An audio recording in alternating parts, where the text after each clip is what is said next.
আসসালামু আলাইকুম। আমার আজকের রেসিপি ভীষণ মজাদার কুড়মুড়ে মুগ ডাল ভাজা। আমরা দোকান থেকে অনেকেই অনেক সময় বিভিন্ন ব্র্যান্ডের ডাল ভাজা খেয়ে থাকি, আর বাহিরের ডাল ভাজাটা স্বাস্থ্যকর না। তাই চাইলে খুব সহজে ইজিভাবে এই মুখরোচক খাবারটা বাসায় বানিয়ে নিতে পারেন। খুবই কম সময় অল্প কিছু উপকরণ দিয়ে মজাদার ডাল ভাজা রেসিপিটা শেয়ার করছি। ডাল ভাজা করার জন্য আমি এখানে প্যাকেট ডাল নিয়েছি ১ কেজি। ডাল ভাজা করার জন্য কিন্তু অবশ্যই ভালো ফ্রেশ ডাল নিতে হবে। এখন আমি ডালের ভিতর পর্যাপ্ত পরিমাণে পানি দিয়ে ৩ থেকে ৪ বার ডালটা ধুয়ে পরিষ্কার করে পানিটা ফেলে দিচ্ছি। এরপরে আমি ডালের ভিতর আবারও পর্যাপ্ত পরিমাণে পানি দিয়ে ডালটাকে ঢাকনা দিয়ে ঢেকে রেখে দিচ্ছি সারা রাত। সারা রাত আমার ডালটা ভেজানো হয়ে গেছে। এখন আমি ঢাকনাটা উঠিয়ে ডালটা আপনাদের দেখিয়ে দিচ্ছি কিরকম ভিজে ডাবল হয়ে গেছে ডাল, একদম ফুলে গেছে। এখন আমি ডালটার পানি ঝরিয়ে ছেঁকে নিচ্ছি। ছেঁকে নিয়ে আমি এরকম একটা ছেনিতে ডালগুলো মেলে দিচ্ছি ফ্যানের নিচে, যাতে ডালের যে পানিটা আছে পুরোপুরিভাবে শুকিয়ে যায়।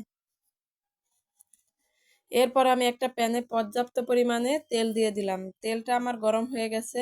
আমি এরকম একটা স্ট্যান্ডার দিয়ে ডালগুলো ভেজে নিচ্ছি। আপনারা চাইলে কিন্তু যে কোনো ছাঁকনি দিয়ে এই ডালগুলো ভেজে নিতে পারেন।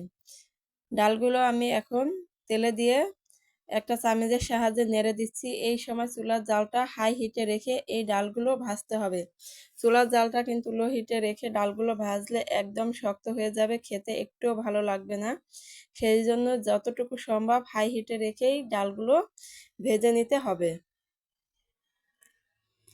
ডালের আমার কালার চলে আসছে, ডালগুলো আমার এরকম ভাজা হয়ে গেছে। এখন আমি তেল ঝরিয়ে ডালগুলো উঠিয়ে নিচ্ছি। আমি প্রথমটা যেরকম করে ভেজে নিয়েছি ঠিক সেম প্রসেসে আমি এরকম করে সবগুলো ডাল ভেজে নেব। যারা আমার চ্যানেলটা এখনো সাবস্ক্রাইব করেননি তারা অবশ্যই আমার চ্যানেলটা সাবস্ক্রাইব করে বেল বাটনে ক্লিক করে দেবেন আমার পরবর্তী ভিডিও নোটিফিকেশন সবার আগে পাওয়ার জন্য।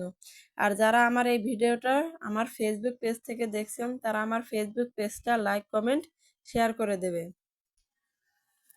এরকম করে আমি সবগুলো ডাল ভেজে নিয়েছি।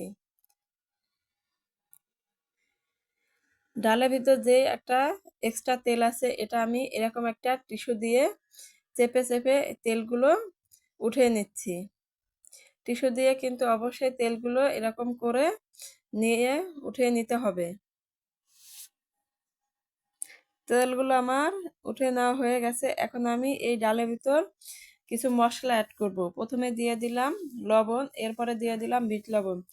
এই ডাল ভাজার আসল টেস্ট ও স্বাদের জন্য দিয়ে দিচ্ছি টেস্টি সল্ট, এরপরে দিয়ে দিলাম মরিচের গুঁড়া।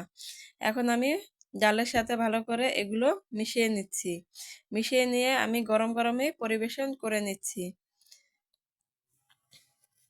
আশা করছি আমার আজকের এই মুখরোচক রেসিপিটা আপনাদের ভালো লেগেছে। যারা এরকম ডাল ভাজা খেতে পছন্দ করেন তাদের কাছে আমার আজকের রেসিপি অনেক ভালো লেগেছে। যদি ভালো লেগে থাকে তাহলে অবশ্যই একবার হলো বাসায় ট্রাই করবে। আর আমার এই ভিডিওটা কে কোথা থেকে দেখছেন অবশ্যই কিন্তু আমাকে কমেন্ট করে জানিয়ে দেবে, যাতে আমি আপনাদের ধন্যবাদ জানাতে পারি। আল্লাহ হাফেজ।